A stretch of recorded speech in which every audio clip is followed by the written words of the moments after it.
Assalamualaikum warahmatullahi wabarakatuh.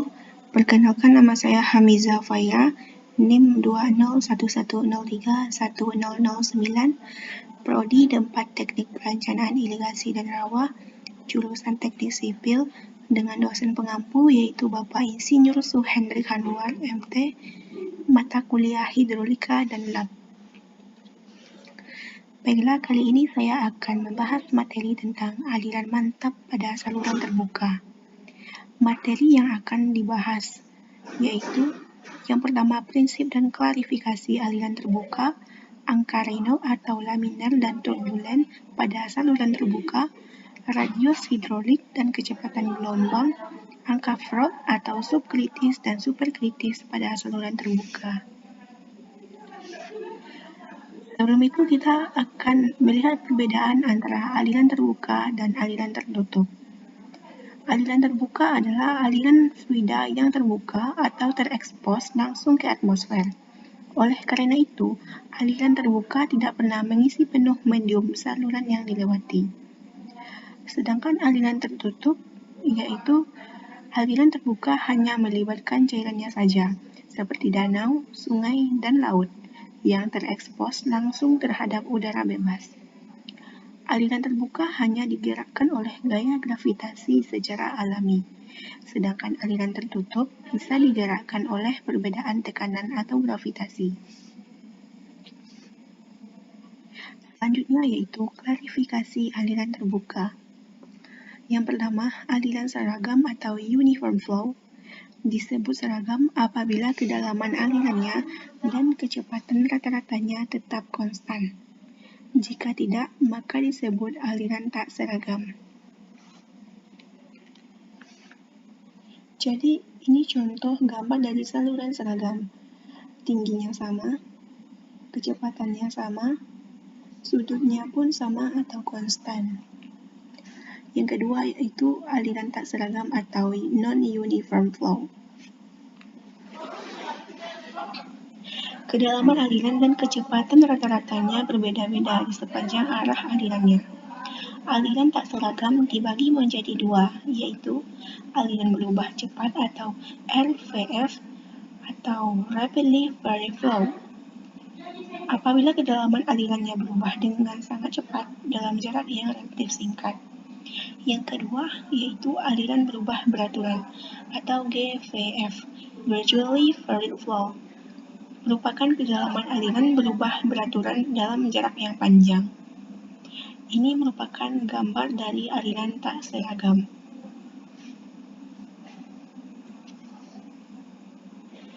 Klasifikasi angka Raynaud pada aliran terbuka sedikit berbeda jika dibandingkan dengan angka Raynaud pada aliran tertutup. Angka Raynaud pada aliran terbuka lebih kecil karena menggunakan radius hidrolik. Tetapi pada aliran tertutup menggunakan diameter hidrolik yang 4 kali lebih besar dari radius hidrolik. Aliran laminar pada aliran terbuka, RE kecil dan sama dari 500. Aliran transisional pada aliran terbuka, RE kecil dan sama dari 500 dan 2500. Aliran turbulen pada aliran terbuka, RE besar dan sama dari 2500. Ini merupakan contoh gambar dari pengukuran radius hidrolik.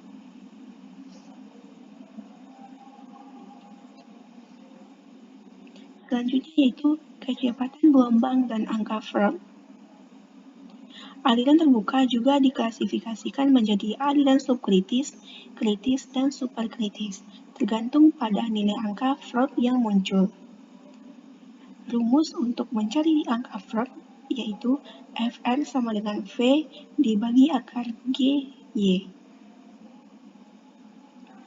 Aliran subkritis atau aliran tenang, Fr kecil dari 1, aliran kritis F sama dengan 1, aliran superkritis atau aliran cepat Fr besar dari 1.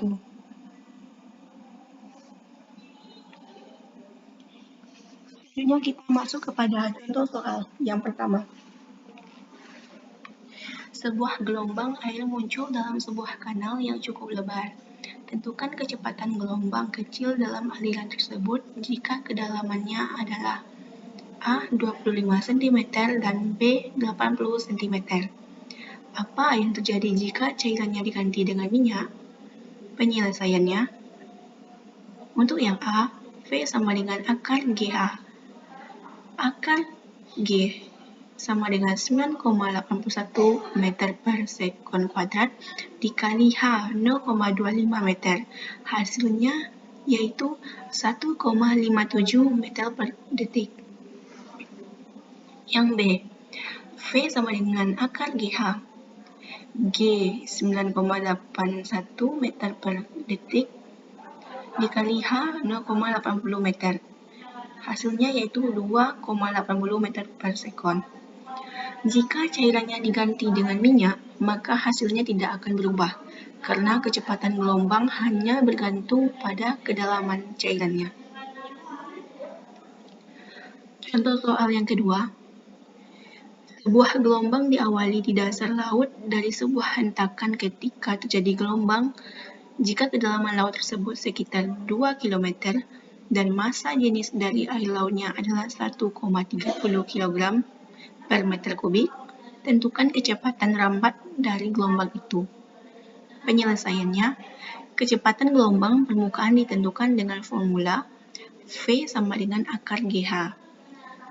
Akar G yaitu 9,81 meter per sekon kuadrat dikali dengan H, yakninya 2000 meter, dan hasilnya yaitu 140 meter per sekon. Kecepatan gelombang tergantung dari kedalaman airnya, dan kecepatan gelombang bertambah ketika kedalaman air bertambah. Selanjutnya yaitu contoh soal yang ketiga. Air pada temperatur 15 derajat Celcius mengalir secara seragam di dalam kanal persegi dengan lebar 2 meter pada kecepatan rata-rata 1,5 meter per sekon. Jika kedalaman airnya 24 cm, tentukan apakah aliran subkritis atau superkritis. Penyelesaiannya, angka Freud-nya adalah Fr sama dengan V dibagi dengan akar GY. V-nya yaitu 1,5 meter per sekon dibagi dengan GY, G 9,81 meter per sekon kuadrat dikali dengan Y 0,24 meter. Hasilnya yaitu 0,978. Karena angka Freud-nya kurang dari 1, maka alirannya subkritis. Selanjutnya yaitu contoh soal yang keempat. Setelah hujan lebat, air mengalir di atas permukaan beton dengan kecepatan 1,3 meter per sekon. Jika kedalaman airnya sekitar 2 cm, tentukan apakah alirannya subkritis atau superkritis. Penyelesaiannya, angka Freud adalah Fr sama dengan V dibagi akar GY.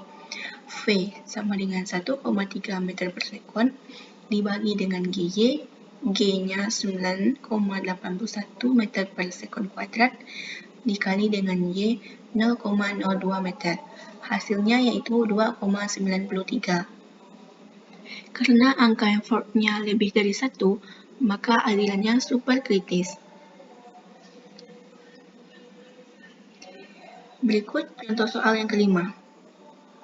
Air pada temperatur 20 derajat Celcius mengalir secara seragam di dalam sebuah saluran yang lebar dengan kecepatan rata-rata 1,5 meter per sekon. Jika kedalaman airnya adalah 0,16 meter, tentukan apakah alirannya laminar atau turbulen, apakah alirannya subkritis atau superkritis. Penyelesaiannya, air pada temperatur 20 derajat Celcius Rho sama dengan 998,0 kg per meter kubik dan mu sama dengan 1,002 dikali 10 pangkat min 3 kg per meter kubik. Yang pertama kita mencari angka Reynolds-nya. Re sama dengan Rho V kali RH per mu sama dengan Rho V kali Y per mu. paruhnya yaitu 998 kg per meter kubik dikali dengan V 1,5 meter per sekon dikali dengan Y 0,16 meter dan dibagi dengan mu 1,002 dikali 10 pangkat min 3 kg per meter sekon. Karena angka Raynaud-nya lebih besar dari 2500, maka alirannya turbulen. Yang kedua, kita akan mencari angka Freud dengan rumus Fr sama dengan V dibagi dengan akar G kali Y. V sama dengan 1,5 meter per sekon dibagi dengan akar G 9,81 meter per sekon kuadrat dikali dengan Y 0,16 meter. Hasilnya yaitu 1,20. Karena angka Freud yang lebih dari 1, maka alirannya superkritis. Kita masuk ke materi selanjutnya yaitu rumus Cesi. Seorang insinyur yang bernama Anthony Cesi pada tahun 1769 merumuskan kecepatan untuk aliran seragam yang sangat terkenal yang masih dipakai sampai sekarang. Dalam perumusan rumus Cesi digunakan beberapa asumsi. Yang pertama, aliran adalah permanen. Yang kedua, kemiringan dasar saluran adalah kecil. Theta kecil, cos alfa sama dengan 1. Yang ketiga, saluran adalah prismatik. Rumus umum dari rumus Cesi yaitu V sama dengan C akar Rs O, di mana V sama dengan kecepatan rata-rata, satuannya yaitu meter per detik, SO sama dengan kemiringan dasar saluran, C sama dengan faktor tahanan aliran yang disebut koefisien Cesi, L sama dengan jari-jari hidrolis. Beberapa rumus untuk menentukan koefisien Cesi C yang dapat diuraikan sebagai berikut. Yang pertama ada Bazin. Pada tahun 1897, seorang ahli hidraulika Prancis, H. Bazin merumuskan suatu persamaan untuk menghitung koefisien Cesi C sebagai fungsi jari-jari hidrolis, R, dan koefisien kekasaran, Y. Harganya tergantung dari jenis bahan dinding saluran. Selanjutnya itu Ganguillet dan Queter. Pada tahun 1869, dua insinyur Swiss, Ganguillet dan Queter, mengumumkan rumus yang menyatakan besarnya nilai C sebagai fungsi kemiringan, S, jari-jari hidraulik, R, dan koefisien kekasaran, M, dalam bentuk sebagai berikut.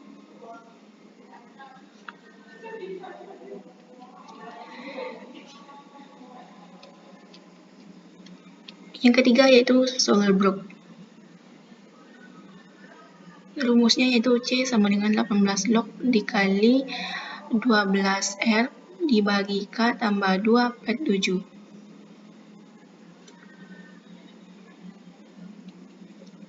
Yang keempat ada Darcy-Weisbach. HF sama dengan kehilangan energi akibat geseran, satuannya meter. F sama dengan faktor geseran dari Darcy-Weisbach. L besar sama dengan panjang pipa, satuannya meter. Dan D sama dengan diameter pipa. V sama dengan kecepatan rata-rata, satuannya meter per detik. G sama dengan percepatan gravitasi, satuannya meter per detik kuadrat. R sama dengan radius hidrolik, satuannya meter. S sama dengan kemiringan energi. Kita masuk kepada contoh soal yang pertama yaitu menentukan debit pada saluran segi 4. Jika diketahui saluran dengan penampang segi 4, salurannya B sama dengan 2 meter, tinggi aliran Y sama dengan 1,2 meter, kemiringan dasar saluran S sama dengan 0,001, dan koefisien Cesi C sama dengan 45. Hitung debit aliran Q. Langkah-langkahnya sebagai berikut. Yang pertama, kita hitung dulu luas penampang basah A, di mana rumusnya A sama dengan B kali Y. A sama dengan B yaitu 2 dan Y 1,2. Maka hasil dari A yaitu 2,4 meter kuadrat. Langkah yang kedua yaitu menghitung keliling basah P. P sama dengan B tambah 2 kali Y. B-nya 2 ditambah 2, Y-nya 1,2. Maka hasil dari P yaitu 4,4 meter. Langkah yang ketiga itu menghitung jari-jari hidrolis R. R sama dengan A dibagi P dikali setengah. Maka hasilnya 0,545 meter. Langkah yang keempat itu menghitung kecepatan aliran V dengan persamaan CZ. V sama dengan C kali R dikali setengah S dikali setengah. Maka akan mendapatkan hasil 1,051 meter per detik. Langkah yang kelima yaitu menghitung debit aliran Q. Q sama dengan V dikali A. V-nya 1,051 dikali dengan A 2,4. Maka hasil dari Q yaitu 2,522 meter kub pangkat 3 per detik. Yang kedua yaitu menentukan debit pada saluran trapesium. Contohnya, jika diketahui saluran dengan penampang trapesium dengan lebar dasar saluran B sama dengan 2 meter, tinggi aliran Y sama dengan 1,2, kemiringan dasar saluran S sama dengan 0,001, kemiringan tebing V dibagi H, yakninya 1 dibagi 1, dan koefisien CZ sama dengan 45. Hitunglah debit aliran Q. Langkah yang pertama itu kita menentukan luas penampang basah, di mana rumusnya A sama dengan B ditambah MY dikali Y. B-nya 2 ditambah MY 1,2 dikali 1 dikali 1,2. Maka hasilnya yaitu 3,840 meter kuadrat. Langkah yang kedua itu menghitung keliling basah P. P sama dengan B tambah 2Y akar 1 ditambah meter kuadrat. B-nya 2 ditambah 2Y 21,2 akar 1 tambah M kuadratnya yaitu 1,2 kuadrat. 2 akar 1 ditambah 1 kuadrat. Maka hasilnya itu 5,394 meter. Berikut adalah gambaran dari debit pada saluran trapesium. Langkah yang ketiga yaitu menghitung jari-jari hidrolis R. Rumusnya yaitu R sama dengan A dibagi P, di mana A-nya 3,840 meter kuadrat dibagi dengan P 5,394 meter kuadrat, maka akan mendapatkan hasil 0,712 meter. Langkah yang keempat itu menghitung kecepatan aliran V dengan rumus sebagai berikut.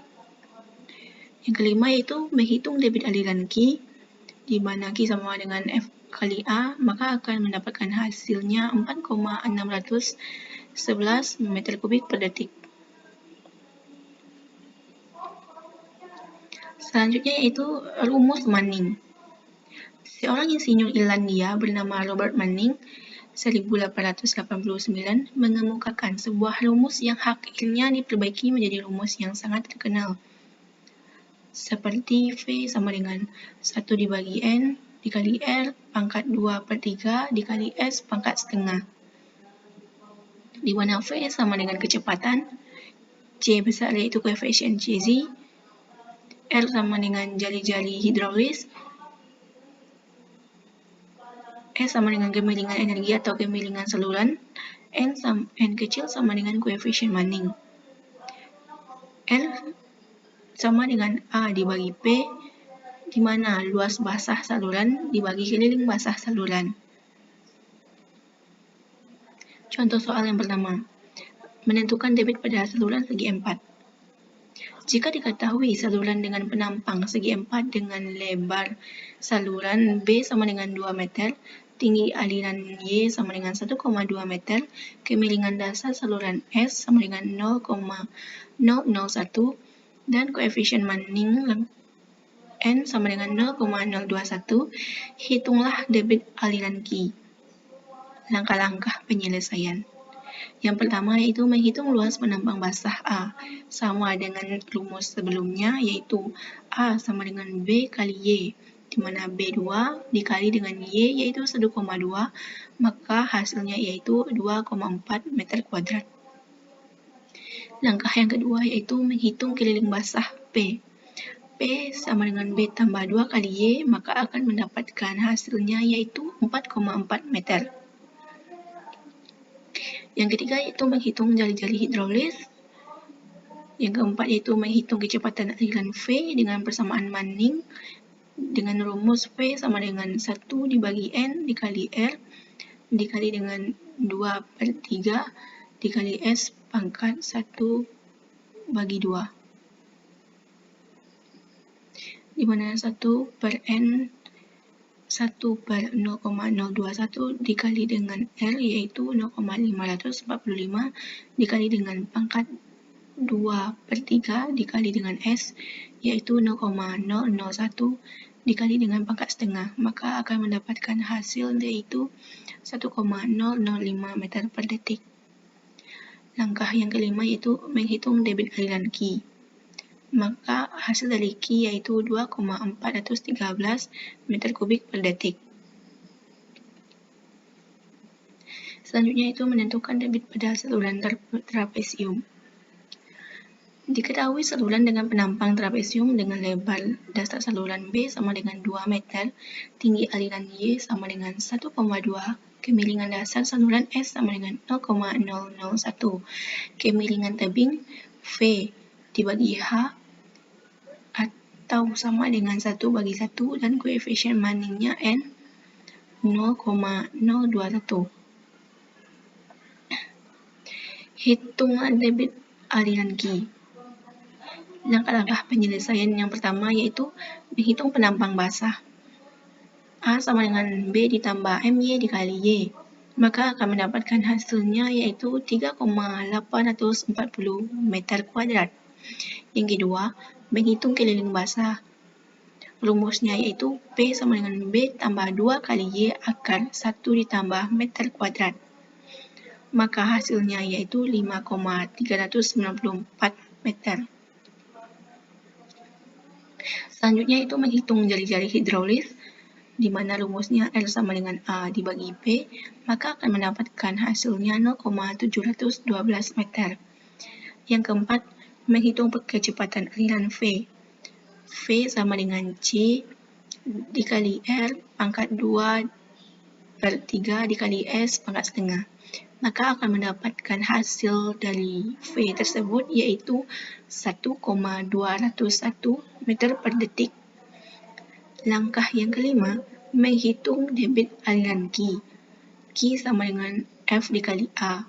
F sama dengan 1,201 dikali dengan A, yaitu 3,840, maka hasil dari Q yaitu 4,611 meter kubik per detik. Selanjutnya itu menentukan dimensi ekonomis saluran segi 4. Jika diketahui debit mengalir pada saluran segi 4 adalah Q sama dengan 18 meter kubik per detik dengan kecepatan aliran V sama dengan 1,6 meter per detik, koefisien Manning N sama dengan 0,020, tentukan dimensi ekonomis saluran B dan Y dan kemiringan dasar saluran. Yang pertama itu menghitung luas penampang basah, di mana Q sama dengan V kali A sama dengan Q dibagi V, Q-nya 18 dibagi dengan V 1,6, maka hasilnya 11,250 meter kuadrat. Persyaratan penampang ekonomis yaitu B tambah MY sama dengan 2Y akar 1 ditambah meter kuadrat. Dengan B sama dengan lebar dasar saluran, Y sama dengan kedalaman aliran, M sama dengan kemiringan tebing. Untuk saluran segi 4 atau M sama dengan 0, maka diperoleh rumusnya B tambah MY sama dengan 2Y akar 1 tambah meter kuadrat. B ditambah MY-nya 0,Y sama dengan 2Y akar 1 ditambah M kuadratnya 0, kuadrat, 0, 0 kuadrat, maka hasilnya yaitu 2Y. Selanjutnya itu menghitung keliling basah P. Rumusnya yaitu P sama dengan B tambah 2Y. Sedangkan menghitung jari-jari hidraulis sama dengan yang sebelumnya, rumusnya yaitu R sama dengan A dibagi P. Menghitung B dan Y, rumusnya A sama dengan B kali Y, di mana A sama dengan 11,25, sedangkan B-nya 2Y dikali Y. Turunannya 11,25 sama dengan 2Y kuadrat. Y kuadrat sama dengan 5,625 dengan Y sama dengan 2,372 meter. B sama dengan 2 dikali 2,372, maka akan mendapatkan hasilnya yaitu 4,743 meter. Selanjutnya itu menghitung kemiringan dasar saluran S. Rumusnya yaitu V sama dengan 1 dibagi N dikali R pangkat 2/3 dikali S pangkat setengah. V-nya 1,6, 1 per N-nya 1 per 0,020 dikali dengan R 1,186 dikali pangkat 2/3 dikali dengan S pangkat setengah. Maka hasilnya yaitu 0,0008,158.